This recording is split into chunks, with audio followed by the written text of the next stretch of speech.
Lorsque Luffy partira de Wano en battant Kaido, ce dernier fera d'office partie de l'élite des combattants de ce monde. C'est un fait que de nombreuses personnes approuvent. Pour autant, une question se pose. De quoi est composée cette élite? En effet, en premier lieu, on pense tout naturellement aux deux empereurs restants, à savoir Shanks et Barbe Noire. Mais ce serait oublier d'autres personnages qui sont terriblement puissants et qui, encore à l'heure actuelle, pourraient être capables de battre Luffy. Restez bien jusqu'à la fin de cette vidéo, car vous vous rendrez compte que Luffy a encore du chemin à parcourir avant de devenir l'homme le plus fort et le plus libre du monde. Maintenant, voyons tout cela en détail. Loki, le roi des géants. Eh oui, je ne sais pas vous, mais pour ma part, j'ai l'impression que lorsque les Mugiwara atteindront l'île d'Elbaf, ils ne seront pas très bien accueillis. Et cela pour la simple et bonne raison que les géants n'aiment pas trop les pirates. Et avec l'histoire qu'ils ont eue avec Big Mom, on peut comprendre cela. Mais alors, qui sont les géants et pourquoi je suis persuadé que Loki sera un adversaire de taille pour Luffy? Les géants sont une race assez rare dans One Piece, et ce qui nous est montré à leur propos, c'est qu'ils sont extrêmement fiers et que ce sont des combattants hors pair. Rappelez-vous de Dory et Brogy qui se sont battus pendant une centaine d'années pour une simple querelle et pour défendre leur fierté. Aussi, les géants sont de base bien plus puissants que les humains, et c'est en me faisant cette réflexion que je me suis dit qu'effectivement, les géants que nous avons vus ont toujours montré des compétences incroyables. Plus intéressant que cela, dites-vous que nous n'avons jamais vu un géant avec un fruit du démon. Bien sûr, nous aurions pu voir Ajrudin s'il avait remporté le Mera Mera no Mi, mais force est de constater que pour l'instant, nous n'avons pas eu de géant détenant des capacités démoniaques. C'est pourquoi j'ai l'impression que Oda nous réserve la surprise de voir des géants extrêmement puissants sur Elbaf. Et qui de mieux que pour représenter la puissance que Loki, le roi des géants. En effet, si l'on suit la logique des géants, Loki a dû prouver sa valeur en tant que guerrier. Et pour moi, c'est logique. Pour gouverner un peuple de combattants, il faut être soi-même un combattant, mais surtout être extrêmement puissant. Elbaf n'est pas sous le contrôle du gouvernement mondial, ce qui signifie que ce territoire est assez puissant pour se protéger tout seul. Il ne fait ainsi aucun doute que si Loki se met en travers de la route de Luffy, il sera un adversaire de taille pour celui-ci. Monkey D. Dragon. Nous connaissons tous la valeur de Monkey D. Garp.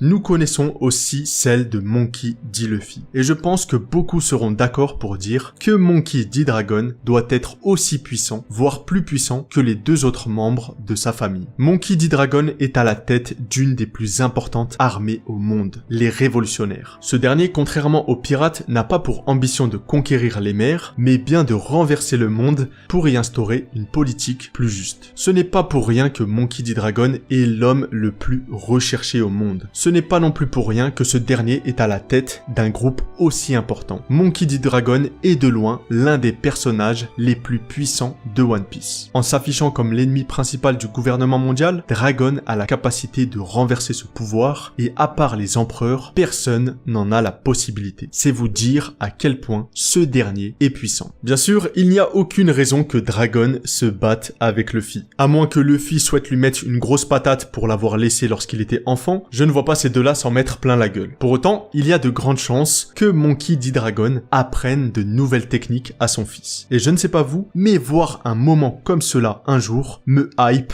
à fond. Vegapunk. Et oui, nombre de personnes seront surpris de voir ce personnage dont nous ne connaissons encore rien dans ce classement. Et pourtant, s'il y a bien un marine qui devrait avoir le titre de personnage surpuissant, c'est bien lui. Je vous arrête tout de suite. Je ne pense pas que Vegapunk soit un combattant ou encore un guerrier. Néanmoins, son intelligence fait qu'il a 500 ans d'avance sur son temps. Et comme vous le savez très bien, dans la vie, il n'y a pas que la force physique. Il y a également ce qu'il y a dans la tête. Et si Luffy devait avoir un point faible, ce serait bien cela. Luffy n'est pas capable de réfléchir, et c'est ce qui fait sa plus grande faiblesse. Ainsi, même s'il y a peu de chances que Vegapunk et Luffy s'affrontent directement, les futures inventions du scientifique vont sûrement mettre à mal Luffy et son équipage. Je pense déjà au projet SSG qui est une unité spéciale équivalent aux 7 grands corsaires. C'est vous dire à quel point cette unité se présentera dans le futur comme une très grande menace. Pour aller plus loin avec Vegapunk, il y a de grandes chance que le gouvernement mondial demande à ce dernier de développer une invention permettant de maîtriser Monkey D. Luffy. Luffy devenant une des plus grandes menaces au monde, tout laisse à penser que le génie de Vegapunk sera une grande barrière pour le chapeau de paille. Shanks et Barbe Noire. Comme dit au début de cette vidéo, les deux empereurs restants sont des personnages capables de battre Luffy. En effet, même si Luffy obtiendra la puissance d'un empereur après son combat contre Kaido, il ne faut pas oublier que Shanks et Barbe Noire ont un potentiel bien plus grand que Kaido et Big Mom. Attention, je ne suis pas en train de dire que Kaido et Big Mom ne sont pas de vrais empereurs. Je dis simplement que ces derniers ont eu une vie de pirate très remplie, contrairement à Shanks et Barbe Noire. Rendez-vous compte tout de même que Shanks est devenu empereur il y a à peine 6 ans, et il a déjà une prime de 4 milliards de berries. Et pour ce qui est de Barbe Noire, n'en parlons même pas. Son ascension lui a pris uniquement 2 ans. 2 ans où il est passé de simple pirate sur le navire de Barbe Blanche à empereur avec une prime de 2 milliards 200 millions. Ces chiffres nous confirment que ces deux-là sont faits d'un tout autre bois et qu'ils seront des adversaires coriaces pour Luffy. Tout d'abord, Shanks est sûrement le meilleur utilisateur de Haki au monde. Et comme Kaido l'a dit si bien, peu importe le fruit du démon que tu possèdes, le Haki est la force ultime. Et si on compare le Haki au potentiel d'un personnage, autant vous le dire, le Haki de Shanks est bien plus élevé que celui de Luffy actuellement. Luffy aura donc pour objectif de dépasser Shanks sur ce point précis. Ce sera son ultime entraînement pour développer son propre Haki, et vu toutes les variantes du Haki que nous avons, cela ne m'étonnerait même pas que Shanks nous révèle de nouvelles capacités autour du Haki. Pour ce qui est de Barbe Noire, nous verrons tout autre chose. Barbe Noire est à l'opposé de Shanks. Il est un utilisateur aguerri des fruits du démon. Étant le seul personnage à en posséder 2, il ne fait aucun doute que Luffy ne pourra pas de prime abord dépasser cette maîtrise. Ainsi, on peut imaginer que Luffy développera encore plus l'éveil de son propre fruit du démon. Le Ito Itonomi modèle Nika semble avoir une réserve inépuisable de techniques. Donc honnêtement, le combat avec Barbe Noire sera extrêmement intéressant. Aussi, comme je le disais dans ma théorie sur le fruit du démon de la lune et du soleil, une théorie que je vous invite fortement à regarder, je suis convaincu que l'éveil de Luffy permettra à ce dernier d'outrepasser le fruit des ténèbres de Barbe Noire. Car je vous le rappelle, le fruit de Barbe Noire a été créé uniquement pour détruire, tandis que celui de Luffy lui permet d'aller au-delà de l'imagination et de créer ce qu'il souhaite. Ainsi, je suis convaincu que Luffy développera une technique lui permettant de frapper